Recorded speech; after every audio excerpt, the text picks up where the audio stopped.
Bien-aimés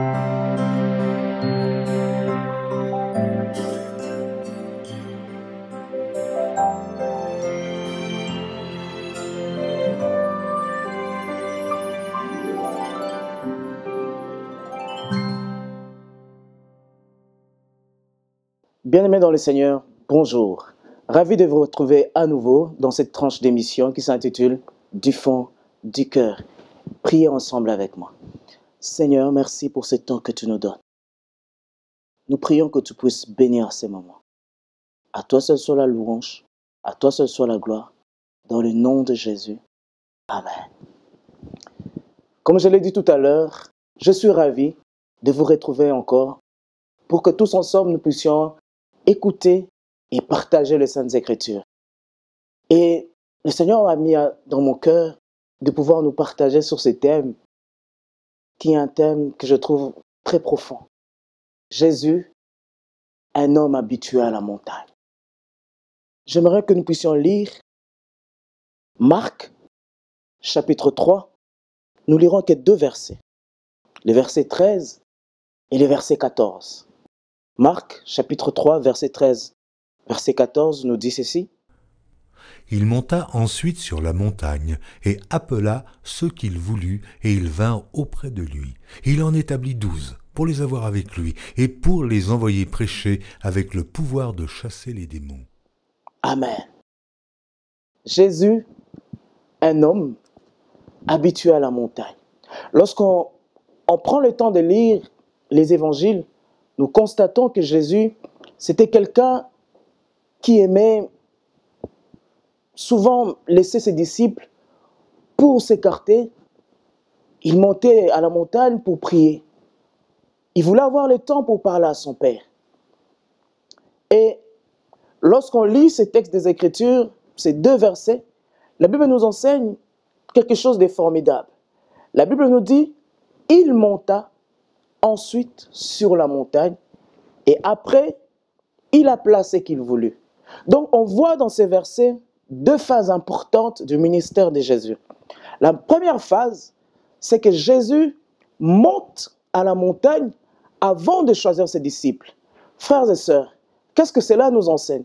Cela nous enseigne d'abord, le plus important, c'est qu'avant de faire toute chose, afin d'entreprendre n'importe quelle activité, la première des choses, c'est de pouvoir savoir se retirer pour parler à son Dieu, pour parler à son Père. Il y a quelque temps, j'ai dit à des amis avec qui on était en train de discuter, je leur ai dit, souvent, durant l'année, on projette d'avoir des vacances, ce qui n'est pas mauvais. Mais il faudrait aussi qu'on projette d'avoir du temps à passer seul à seul avec Dieu, comme la Bible nous enseigne. La Bible nous enseigne que Jésus, il monte à la montagne. Pourquoi il monte à la montagne? Il monte à la montagne parce qu'il veut trouver d'abord de la sérénité. Il veut trouver un endroit calme, où il n'y a pas beaucoup d'activité, où il n'y a pas beaucoup de bruit. Parce qu'il sait que c'est des moments importants pour lui. Il sait qu'il doit trouver un lieu approprié afin qu'il trouve, qu'il ait le temps de parler à son Père. Et la Bible nous enseigne qu'il monte à la montagne. Et là, lorsqu'il monte à la montagne, il prend le temps de prier. Il prend le temps de parler à son Père. Il prend le temps de chercher la face de Dieu. Il prend le temps de chercher la volonté de Dieu. Vous savez que monter à la montagne, ça veut dire qu'il faut fournir un effort. J'aimerais dire à quelqu'un que de nos jours, avec tout ce que nous avons Internet, nous avons les réseaux sociaux, nous avons la télé, on a tellement de programmes de divertissement que si tu ne trouves pas du temps pour monter à la montagne, pour aller chercher la volonté de Dieu, pour prier, frères et sœurs, tu risques de passer à côté, de passer outre par rapport à la volonté, à la vision que Dieu a pour toi. Et Jésus nous enseigne qu'il est important de fois de savoir se retirer, de tout laisser, prendre du temps de se retirer. Et comme je l'ai dit tout à l'heure, le fait de monter, d'aller à la montagne, ça veut dire qu'il a fourni un effort. Le premier effort qu'il a fourni, c'est de pouvoir laisser toutes ces personnes ou là où il était pour pouvoir se retirer, pour pouvoir trouver le temps de pouvoir se recueillir.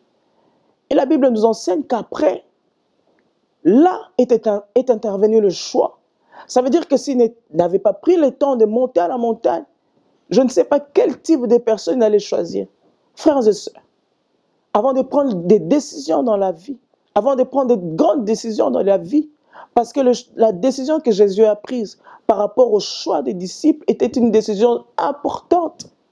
Parce qu'il savait que ce choix allait déterminer même tout le reste de son ministère, de sa mission sur la terre. J'aimerais dire à quelqu'un, avant de prendre des grandes décisions de la vie, de ta vie, prends le temps de prier. Prends le temps de te retirer. D'aller peut-être loin.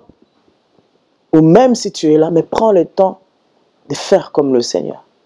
Avant de faire le choix de 12 disciples, il s'était levé dans la prière. Et si Jésus monte à la montagne, ça veut dire qu'il monte vers ces endroits élevés. C'est parce que c'était un homme qui voyait loin. Et Jésus savait que les moments qu'il passait à la montagne avec son Père, c'était des moments qui déterminaient le reste. Les moments qu'on passe dans la prière, dans une prière profonde, sont des moments qui nous aident même à percevoir l'avenir, à percevoir les futurs, à percevoir ce qui va arriver et même à percevoir les combats qui vont arriver. Les combats futurs peuvent être perçus lorsqu'on monte à la montagne, lorsqu'on prend le temps de rencontrer le Seigneur, lorsqu'on laisse toutes les distractions de côté et on est là comme Moïse qui a reçu l'appel de monter à la montagne. Lorsqu'il est parti à la montagne, la Bible nous enseigne que Dieu n'avait même pas encore parlé. Il devait rester là pendant plusieurs jours dans la présence du Seigneur. J'aimerais inciter quelqu'un ce soir ou ce matin, selon le lieu ou l'endroit que tu nous suis. Aime la montagne comme le Seigneur. Aime prendre du temps où tu te retires seul à seul avec Dieu. Des fois, on est en groupe, on prie en groupe, ce n'est pas mauvais. Mais des fois, il faut être seul à seul avec Dieu. Loin de tout, loin de toute forme de distraction. Dans ta situation, ce qui t'attend, c'est parce que tu n'as pas encore compris que des fois, là, il faut que tu prennes la décision. Que tu te dises maintenant, pour cette situation, je veux voir la main du Seigneur. Je veux que le Seigneur intervienne pour moi. Il faudrait que j'aille à la montagne. Il faudrait que je trouve du temps. Un temps où j'éloigne toute forme de distraction. Un temps où je m'élève dans la prière. Parce que je vais rencontrer ce Dieu des lieux élevés. C'est le Seigneur notre Dieu. Et puisque le Seigneur était habitué à monter à la montagne de la prière, le Seigneur était un homme habitué à s'extirper, à aller seul à seul pour rencontrer le Seigneur, pour rencontrer son Père, là dans les lieux élevés. Ce qui arrivait, c'est que son cœur était travaillé. Dieu travaillait son Fils dans la prière. À telle enseigne que lorsque les moments de difficultés sont arrivés dans la vie de Jésus, lorsque le Seigneur, on l'a amené à la montagne Golgotha, parce que Golgotha c'était une montagne, lorsqu'on a amené Jésus à la montagne de la douleur, ce que les hommes ignoraient, c'est que Jésus était un homme habitué à la montagne. Lorsque la montagne de la douleur est arrivée à Golgotha, Christ n'a point abandonné sa mission. C'est vrai que la Bible nous enseigne, quelque temps avant, il s'est écrié, Père, s'il était possible que tu éloignes de moi cette coupe. C'est vrai que, humainement parlant, il a peut-être eu mal, il a peut-être eu peur, mais cette peur est passée. Parce qu'il était un homme habitué à la montagne. Il savait sa destinée. Il savait les jours qu'il attendait. Parce qu'à la montagne de Dieu, Dieu est capable de te montrer ce qui t'attend dans ta vie. Dieu est capable de te montrer, de te révéler ce qu'il a réservé pour toi. Et comme je l'ai dit tout à l'heure, lorsque les hommes l'ont pris, ils ont dit, on a eu Jésus. On va aller les sacrifier à la montagne. Mais ce que les hommes ignoraient, c'est que Jésus était un homme de montagne. Oh, j'aimerais dire à quelqu'un, quand la montagne de la douleur va arriver dans ta vie, lorsque tu es toi-même un homme qui est habitué à la montagne de Dieu, la montagne de la douleur ne va jamais t'écrouler. Lorsque tu es un homme habitué avec la montagne de Dieu, qui est la présence de Dieu, lorsque la montagne de la pauvreté va venir, cette montagne ne va pas t'écrouler. Cette montagne ne va pas te détruire parce que tu es un homme de la montagne. Et le Seigneur était un homme qui aimait la montagne, qui aimait la présence de son Père. Lorsque la montagne de la difficulté est arrivée, lorsqu'on l'a cloué, lorsqu'on l'a flagellé, là sur cette montagne à Golgotha, il n'a pas eu peur. Il a certes crié, il a certes pleuré, mais un homme qui était habitué à la montagne de Dieu, la montagne de la douleur n'était rien. Un homme qui était habitué à la montagne de Dieu, la montagne de la tristesse n'était rien. Un homme qui était habitué à la montagne avec Dieu, la montagne de la contradiction, ne l'a pas arrêté à atteindre l'objectif pour lequel il était arrivé sur cette terre. Frères et sœurs, j'aimerais nous encourager, t'encourager, m'encourager personnellement à être des hommes et des femmes qui aiment la montagne, qui aiment passer du temps dans la présence du Seigneur. Je l'ai dit au début de cette intervention, que lorsqu'on lit le verset 13, il y a deux aspects dans la vie de Jésus là. Le premier aspect, comme je l'ai soulevé tout à l'heure, c'est que Jésus était un homme habitué à la montagne. Mais le deuxième aspect dans ces versets, c'est le choix des apôtres. J'aimerais dire à quelqu'un que quand tu es habitué à être dans la montagne, à être dans la présence du Seigneur, le Seigneur est capable de te conduire même dans tes choix, dans le choix de la vie. Parce que tous les jours de nos vies, nous sommes face à des choix. Et sans la prière, sans passer du temps dans la présence du Seigneur, nous risquons de faire des mauvais choix. Et les mauvais choix, comme les bons choix, portent toujours à conséquences. Soit de conséquences positives, ou soit des conséquences négatives. Sois un homme qui aime la prière. Sois un homme qui, dans la prière, reçoit les instructions du Seigneur. Sois un homme qui, dans la prière, reçoit, comme qui dirait, les rémas de Dieu. Aime la prière. Et Jésus nous enseigne que le plus important, ce n'est pas l'activité. Le plus important, ce n'est pas d'être dans l'activisme. Tu es peut-être dans la chorale, tu chantes pour le Seigneur. Tu es peut-être au service d'accueil. Peu importe le ministère ou le département dans lequel tu te retrouves. Le plus important, ce n'est pas ce que l'on fait pour Dieu. Le plus important, c'est d'abord d'entretenir cette relation privilégiée avec le Seigneur. Et là, le Seigneur nous montre qu'avant de faire le choix des apôtres, il prend d'abord le temps de parler à son Père. Il prend le temps de consulter son Père. J'aimerais dire à quelqu'un,